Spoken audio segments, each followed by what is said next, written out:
अक्सर इंसान जिस स्थिति में मरते हैं तो उनकी आत्माएं उसी स्थिति में मरने के बाद भी दिखाई देती हैं, क्योंकि आत्माएं अपनी अधूरी इच्छा को पूरी करने के लिए हमेशा कोशिश करती रहती हैं। जब तक अपने लक्ष्य को पूरा नहीं कर लेती तब तक उनकी आत्मा शांत नहीं होती। आज मैं नर्तकी औरत की आत्मा की कहानी सुनाने जा रहा हूँ, जिसकी आत्मा हमेशा नृत्य और संगीत के इर्द गिर्द घूमती रहती है। राजू और मोहन दो भाई थे और उनकी एक बहन थी जिसका नाम सोनी था। तीनों पैसे कमाने के लिए शहर में जाते थे। राजू ढोलक बजाता था और मोहन डुगडुगी बजाकर लोगों को बुलाता था। जब लोगों की भीड़ जमा हो जाती है तो मोहन गाना गाने लगता है और उसकी बहन सोनी नाचने लगती है। सोनी के घुंघरू की मीठी धुन सुनकर लोग खुश हो जाते हैं और बहुत सारे पैसे देते हैं। तीनों भाई बहन पैसे मिलने पर बहुत ही खुश होते हैं। उसके बाद पैसा और सारा सामान लेकर शाम होने से पहले अपने घर पहुंच जाते हैं। और एक दिन रात के समय सोनी घर के बाहर बगीचे की तरफ डरावनी आवाज सुनती है और आवाज की तरफ खींची चली जाती है। दरवाजा खोलकर उस ओर बढ़ती है जिस ओर से आवाज आ रही होती है। उसके कानों में घुंघरू की मीठी आवाज सुनाई पड़ रही होती है।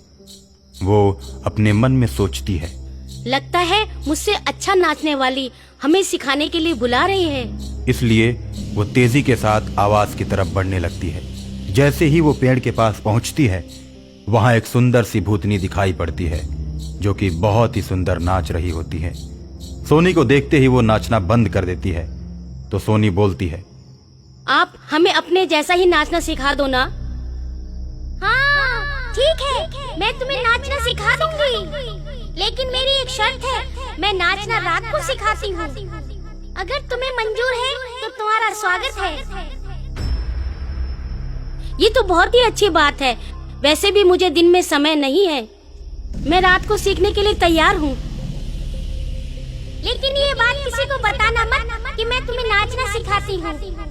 अगर तुमने किसी को बताया तो मैं उसी दिन तुम्हें मार दूंगी, क्योंकि मैं इंसान नहीं, एक भूतनी हूँ। भूतनी का नाम सुनते ही सोनी डर जाती है और दौड़कर अपने घर का दरवाजा बंद कर लेती है।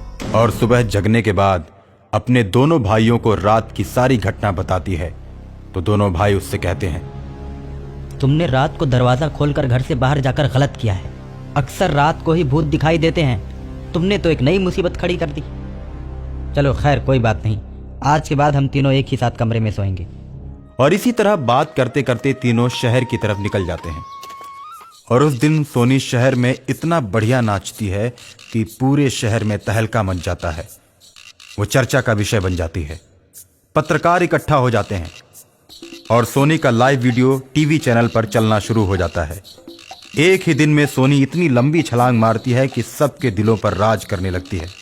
सोनी के सामने पैसों की बारिश होने लगती है। उसके भाई भी खूब खुश होते हैं। बहुत सारे पैसे लेकर तीनों घर की तरफ चल देते हैं और उसी पेड़ के पास पहुंचते हैं जहां रात में सोनी गई थी। पेड़ से आवाज आती है, तुम तीनों रुक जाओ। आवाज सुनते ही तीनों भाई बहन रुक जाते हैं तो भूतनी बोलती है, मैं भी एक कलाकार थी, मेरा नाम मधुबाला था। खैर छोड़ो, आज सोनी के शरीर में प्रवेश करके मैं ही नाच रही थी, जिसके चलते सोनी को इतना बड़ा सम्मान मिला। मैं भी कलाकार और तुम लोग भी कलाकार, इसलिए हमेशा मैं तुम लोगों की मदद करती रहूंगी। लेकिन एक बात हमेशा याद रखना, ये बात तुम किसी को बताना मत। इतना कहकर भूतनी गायब हो जाती है और तीनों घर जाकर सो जाते हैं। लेकिन अगले ही दिन जब ये तीनों शहर जा रहे होते हैं तो उसी पेड़ के नीचे एक लाश दिखाई पड़ती है, जहां लोग इकट्ठे होकर लाश को देख रहे होते हैं। तीनों भाई बहन भीड़ को देखते हुए चुपचाप वहां से चले जाते हैं और किसी से भी कुछ नहीं बोलते। जब शाम को लौटते हैं तो देखते हैं कि भूतनी एक इंसान को मारकर उसका खून पी रही है। उसके मुंह में खून लगा हुआ है और उसका चेहरा बड़ा ही डरावना दिख रहा है। कुछ ही देर में वो इंसान का खून पीकर उसे गड्ढे में फेंक देती है और फिर इन तीनों के सामने आती है और कहती है, तुम लोग डरो मत, अभी चारों इंसानों को मुझे मारना है। मुझे मारने में ये दोनों भी शामिल थे।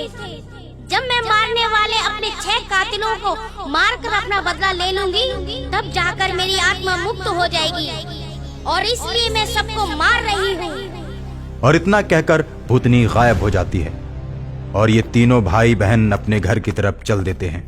भूतनी एक एक करके सभी को मारकर अपना बदला पूरा कर लेती है और अंत में इन तीनों के घर पहुंचती है और कहती है, मेरा बदला पूरा हो गया।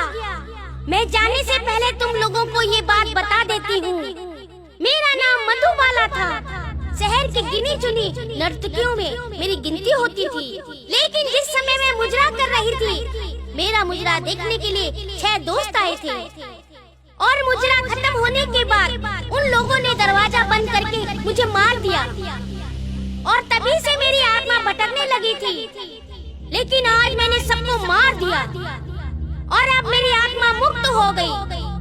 अलविदा मेरे दोस्तों।